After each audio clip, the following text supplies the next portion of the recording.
Hello bachcho, let's see this question. 64 spherical drops, each of radius 2 cm and carrying 5 coulomb charge combined to form a bigger drop. Its capacity is. अब हमें क्या बोला गया कि हमें बोला गया 64 छोटे छोटे spherical drops. छोटे छोटे से मतलब क्या है, इनका रेडियस है 2 centimetre, combined to form, total charge कितना कैरी कर रहे थे 5 coulomb, combined to form a single drop जिसका रेडियस अभी के लिए r मान लेता हूं. इस पे चार्ज कितना होगा, इस पे चार्ज अभी भी 5 कूलम होगा. हमें क्या निकालना है, इसकी कैपेसिटी कितनी हुई. तो सबसे पहला काम हमें होगा इसका रेडियस निकालना. तो क्या मैं कह सकता हूं volume of these 64 small spheres must be equal to the volume of the single large sphere.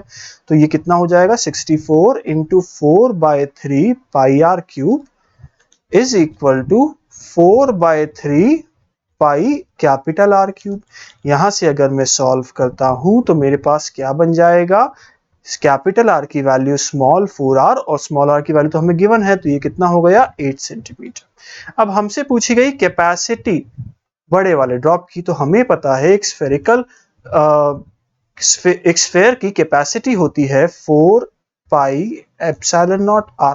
इसको थोड़ा ढंग से लिखूंगा तो 4 into pi into 8.85 into 10 to the power minus of 12, 8 centimetre में है तो माइनस ऑफ 2 लिख दूंगा. इसको अगर मैं सॉल्व करता हूं तो finally I get 8/9 into 10 to the power minus of 11 farad. Looking at the options, A सही हो जाएगा, बी गलत हो जाएगा, सी गलत हो जाएगा एंड डी गलत हो जाएगा. Hence the correct answer is option A. All the best.